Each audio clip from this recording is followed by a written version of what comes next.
আসসালামু আলাইকুম, আপনারা সবাই কেমন আছেন? আশা করি ভালো আছেন। আমি আল্লাহর রহমতে আলহামদুলিল্লাহ ভালো আছি। তো আমি আজকে বার্গারের রেসিপি নিয়ে এসেছি। তো এটা বাসায় উপকরণে সব কিছু মিলে ইনশাল্লাহ বার্গারটা করা হচ্ছে। তো অবশ্যই আমার সাথে থাকবেন আশা করি। আর ভালো লাগলে অবশ্যই লাইক কমেন্ট শেয়ার করে দিবেন। তো চলে যায় মূল উপকরণে। আমি আবারও চলে আসলাম বার্গারের রেসিপি নিয়ে। তো আমি এখানে সরিষার তেল দিয়ে দিচ্ছি। আমি এখানে পেঁয়াজ কুচি আর মরিচ কুচি দিয়ে দিচ্ছি। তো আমি পেঁয়াজটা বাদামি করে ভেজে নিব। আমি এখানে গোটা জিরা দিয়ে দিচ্ছি। আমি আবারও ভালোভাবে ভেজে নিচ্ছি। তো পেঁয়াজটা আমি বাদামি হয়ে গেছে। আমি এখন মুরগির মাংস দিয়ে দিচ্ছি।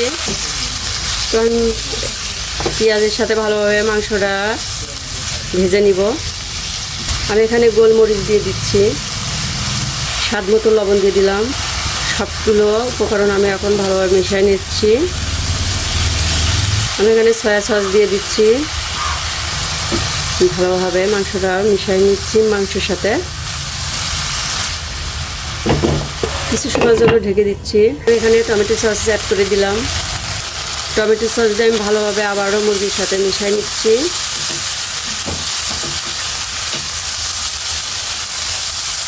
তো আমি মাংসটা এখানে ঢেলে নিছি। আমি এখানে শসা আর গাজর গ্রেট করে নিয়ে চিপে নিছি। আমি এগুলা দিয়ে দিচ্ছি। আমি এখানে মেয়োনিজ দিয়ে দিচ্ছি 1 টেবিল চামচ, 1.5 টেবিল চামচ দিয়ে দিচ্ছি। এটা বাসায় বানানো মেয়োনিজ। আমি এখানে সস দিয়ে দিচ্ছি 2 টেবিল চামচের একটু বেশি। সসটা একটু বেশি দেওয়া লাগবে। তো আমি সবগুলো উপকরণগুলো আমি ভালোভাবে মিশিয়ে নিচ্ছি। আমি এখানে কিনা পাউরুটি নিয়ে এসেছি। এটা হলো গরিব বার্গার রেসিপি। যাই হোক, আমি এখন এইগুলা রুটি বের করে নিচ্ছি, নিয়ে মাঝখানতে কেটে নিব।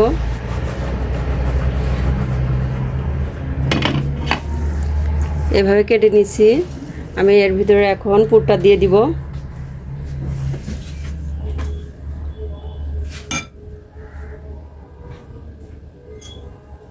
আরো হবে।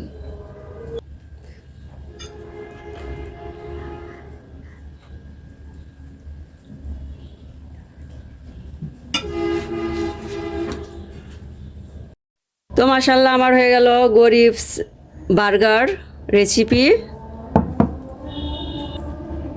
তো সবাই ভালো থাকবেন, সুস্থ থাকবেন। আসসালামু আলাইকুম, আল্লাহ হাফেজ।